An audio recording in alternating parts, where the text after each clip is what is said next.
सभी साथियों को नमस्कार। युवा मंच के यूट्यूब चैनल पर आप सभी का स्वागत है। मित्रों, आप सभी के बीच में उपस्थित हूं एडेड जूनियर शिक्षक भर्ती कोर्ट अपडेट। जैसा कि आप सब जानते हैं कि कल डबल गोला इनवैलिड सीरीज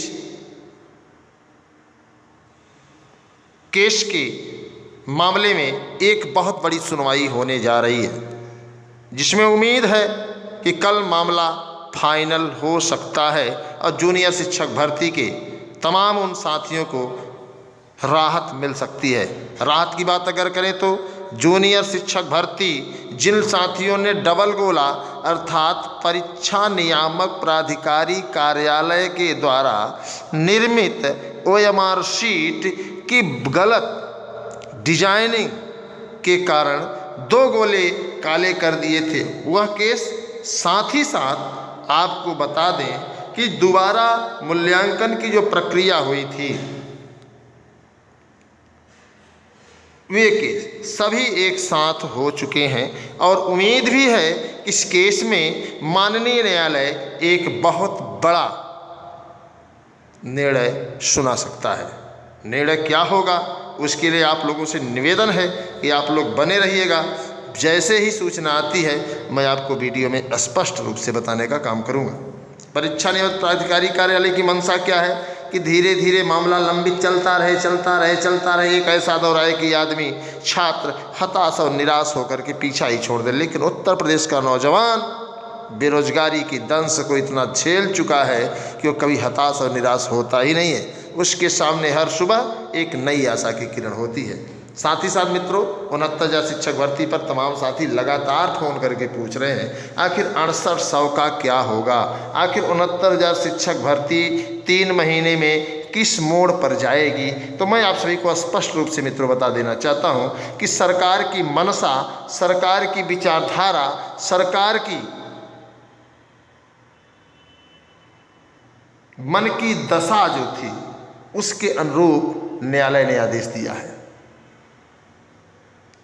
और न्यायालय ने आदेश इस बात को लेकर के दिया है कि सरकार स्पष्ट रूप से जो चाह रही थी वही सामने आया। आखिर क्यों, उसका ही मैं कारण आपको बताऊंगा। मित्रों, बहुत स्पष्ट है कि सरकार 69,000 शिक्षक भर्ती पूरा कर चुकी है। अब 69,000 शिक्षक भर्ती से ज़्यादा पद सरकार भर नहीं सकती। अतः सरकार के सामने एक जटिल समस्या थी। इसलिए माननीय न्यायालय ने इस पूरे भर्ती की मॉनिटरिंग करने की बात कह दी। न्यायालय ने जो कहा, हालांकि वो तो बहुत सही है, लेकिन क्या सरकार इस मामले को गंभीरता से ले पाएगी? तो निश्चित तौर पर जितने भी साथी हैं, सभी साथियों का यही कहना है कि सरकार मॉनिटरिंग भले न्यायालय के आदेश पर कर ले, लेकिन ना किसी को बाहर करेगी और ना किसी को अंदर करेगी। ऐसा सरकार का आंतरिक विचार चीख करके बता रहा है। तो जो भी साथी हैं, साथ ही साथ मैं आप लोगों को एक खबर और देना चाहूँगा कि जैसा कि आप सब जानते हैं कि 23 तारीख को रोजगार संवाद दुर्गा पूजा पार्क बहादुर चाय वाली गली सलोरी प्रयागराज में एक बड़ा संवाद होने जा रहा है। मुद्दे क्या हैं मैं उस पर बताऊंगा, लेकिन आप लोग समय भी ध्यान दें। शाम 4 बजे दिनांक 23 मार्च 2023, बड़ा अच्छा सहयोग है। 23 मुद्दे की बात, जो मुद्दे हम लोगों के हैं उस पर हम आपकी चर्चा पर चर्चा करेंगे। और देखिए मित्रों, बुलडोजर की सरकार है और आप लोग देखे होंगे, अभी मैं और बात करूंगा आप लोगों से। TGT PGT एग्जाम के मामले पर हम लोग चर्चा पर चर्चा आपस में करेंगे कि आखिर हम आप प्रयागराज में हैं तो आखिर कर क्या रहे हैं। तदर्थ शिक्षकों की सीटों के संबंध में बात करेंगे और साथ ही साथ विधानसभा प्रश्नकाल में जो 17,000 सीटों का डाटा आया है उस पर हम लोग चर्चा पर चर्चा करेंगे। साथ ही साथ LT ग्रेड शिक्षक भर्ती प्रतीक्षा सूची, जिसको आप कहें चाहे द्वितीय सूची कहें, उस पर चर्चा होगी।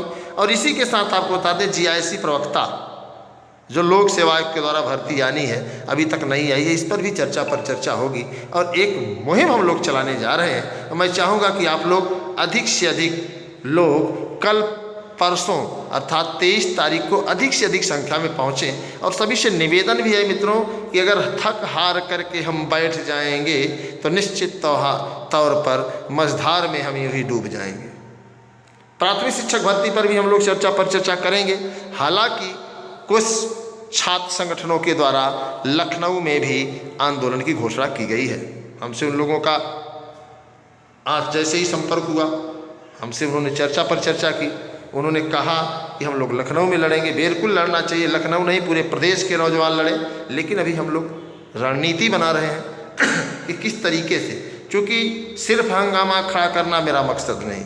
मेरी कोशिश है कि ये सूरत बदलनी चाहिए, अर्थात प्राथमिक शिक्षक भर्ती आनी चाहिए, टीजीटी पीजीटी का एग्जाम होना चाहिए, तदर शिक्षकों की सीटें जोड़नी चाहिए और जो विधानसभा में खाली पदों का डाटा दिए गए उन पदों पर कार्य होना चाहिए। LTGIC का विज्ञापन आना चाहिए, प्रवक्ता का विज्ञापन आना चाहिए, असिस्टेंट प्रोफेसर की परीक्षा होनी चाहिए। साथ ही साथ हमारी जो लड़ाई है मित्रों, UPTSSC में कोविड-19 की वजह से, कोरोना की वजह से तमाम ऐसे साथी हैं जिनको भर्ती देखने का मौका नहीं मिला और सरकार ने विज्ञापन नहीं दिया। कम से कम 2 अवसर अन्य राज्यों की भांति देना चाहिए और इसको लेकर के हम लोग गंभीर हैं। साथ ही साथ UPTSSC की कई ऐसी भर्तियां हैं जो 2016 से अभी तक लंबित हैं, अभी तक उनका परिणाम नहीं आया है। कई का जो है परिणाम आया है तो उसकी नियुक्ति नहीं हुई है। उन सभी चीज़ों पर चर्चा करके एक संयुक्त आंदोलन की तैयारी चल रही है। साथ ही साथ यूपी पुलिस और जूनियर शिक्षक भर्ती के बारे में मैं आप लोगों को बता देना चाहता हूँ कि वह मंच टीम चाहती है कि जल्द जो है सरकार इस पर उचित निर्णय ले और भर्ती को प्रक्रिया को पूरी करे।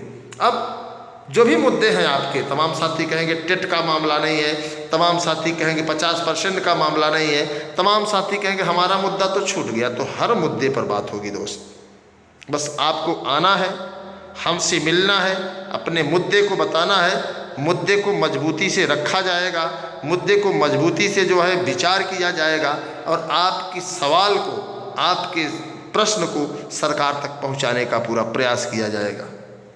तो जो भी साथी है सभी साथियों से मैं निवेदन करूंगा, अनुरोध करूंगा कि मित्रों अभी वक्त है, जाग जाइए, अभी समय है, उठ जाइए, उठो जागो और संघर्ष करो। स्वामी विवेकानंद जी ने कहा था, तो हमें आपको उठो जागो और संघर्ष करने की राह पर कमर कस लेनी होगी। अगर कोई मुद्दा छूट रहा है जैसे PET कॉमन कट ऑफ को लेकर के, तो देखिए जब आप आएंगे, आप फार्म तो भरने में लंबी संख्या एकत्रित कर देते हैं। आप फार्म जब भरा जाता है तो पता चला कि जो है 37 लाख पेट वाले फार्म भरे हैं, लेकिन कॉमन कट ऑफ को लेकर के कोई आगे क्यों नहीं आ रहा है? इसके लिए हमें आपको आगे आना होगा। इसकी लड़ाई हमें आपको लड़नी है और मजबूती से लड़नी है। अगर हम इस लड़ाई को मजबूती से नहीं लड़ेंगे तो निश्चित तौर पर सरकार की मंशा साफ होगी। एक बात और मैं बता देना चाहता हूँ, जैसे भी बिजली कर्मचारियों की हड़ताल थी, सरकार की तानाशाही रवैया आप लोग देखा होगा। सरकार ने उनकी मांगों को नहीं माना, उनकी बातों को नहीं माना और एक लंबी कार्रवाई भी सरकार ने किया। हालांकि ये निंदनीय है। बिजली कर्मचारियों की जो भी मांगे थी वो जायज़ थी, जुनूनी थी, उस पर मंथन करना चाहिए, सरकार को विचार करना चाहिए, लेकिन सरकार ने इस बात को नहीं माना। तो ऐसे में जो भी साथी उन सभी साथियों से बहुत स्पष्ट रूप से मैं कह देना चाहता हूँ कि आप लोग लोकतंत्र में, लोकतंत्र को जिंदा रखने के लिए आइए, शांतिपूर्ण तरीके से सरकार के सामने अपने सवालों को रखा जाए और सरकार से निवेदन, अनुरोध, विनती जो भी हो सके उससे हम लोग निवेदन करेंगे, अनुरोध करेंगे, विनती करेंगे कि इन मामले को जल्द से जल्द सुलझाया जाए। तो रोजगार संवाद है सलोरी दुर्गा पूजा पार्क 23 तारीख को शाम 4 बजे। और आपको बता दें कि आप सभी साथियों से निवेदन है कि अगर आप प्रयागराज में हैं तो ज़रूर आइए। आपकी पीड़ा मैं समझ सकता हूँ, आपके दर्द को मैं महसूस कर सकता हूँ, आपकी समस्या को मैं समझ सकता हूँ, लेकिन अगर आप नहीं आएंगे तो समस्या का निदान कैसे होगा? आप नहीं आएंगे तो उस पर एक डिबेट कैसे हो पाएगी? इन सभी मामलों को लेकर के हम लोग कल अर्थात 23 तारीख को दुर्गा पूजा पार्क सलोरी में बैठक करने जा रहे हैं। छात्रों से रोजगार का संवाद करने जा रहे हैं। तो आप सभी से निवेदन है कि आप लोग जरूर आएंगे। उम्मीद भी है, समय का ध्यान रखेंगे तो ज़्यादा बेहतर होगा। धन्यवाद।